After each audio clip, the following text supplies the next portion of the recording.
ఖమ్మంలో జరిగే BC round table సమావేశానికి వెళ్తున్న ఎమ్మెల్సీ కవితకు చౌటుప్పల్లో బీఆర్ఎస్ నాయకులు కార్యకర్తలు ఘనస్వాగతం పలికారు.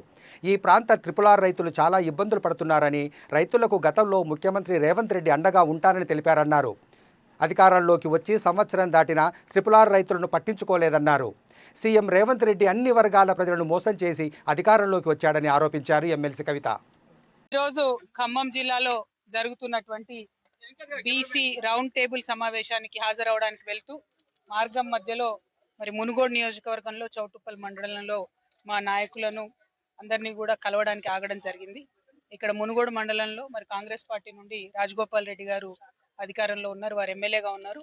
ఇక్కడ ముఖ్యమంత్రి గారు ఆనాడు వచ్చి ట్రిపుల్ సమస్యనే లేకుండా చేస్తా, నేను మమ్మల్ని గెలిపించండి, మేము ఎటువంటి ఇబ్బంది లేకుండా ట్రిపుల్ మీ గ్రామాల నుంచి వెళ్లకుండా చేస్తామని చెప్పిండ్రు. కానీ గెలిచి 14 నెలలు అవుతున్న ట్రిపుల్ కి సంబంధించినటువంటి బాధితులకు ఎవరికైతే ముఖ్యమంత్రి గారు మాట ఇచ్చారో ఇంతవరకు వాళ్ళు 2000 మంది పైచిలుకుతో కలెక్టరేట్ ముట్టడి చేసినా కూడా కనీసం వాళ్ళని పిలవడం కానీ మాట్లాడడం కానీ చేయకపోవడం అన్నది దారుణం. మీరు ఇచ్చినటువంటి మాటకు నిలబడి గౌరవ ముఖ్యమంత్రి గారు తక్షణమే ట్రిపుల్ బాధితులను పిలిపించుకొని మాట్లాడి వారి సమస్య పరిష్కరించవలసిందిగా నేను డిమాండ్ చేస్తా ఉన్నాను. రాజగోపాల్ రెడ్డి గారు ఈ విషయంలో చొరవ తీసుకోవాలని కూడా మేము డిమాండ్ చేస్తా ఉన్నాం.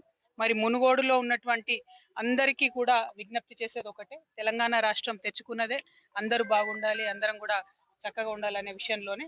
కాబట్టి ఇవాళ బీఆర్ఎస్ పార్టీ మీ అందరి పక్షాన కూడా నిలబడి పోరాటం చేస్తా ఉన్నది. Thank you. జై తెలంగాణ.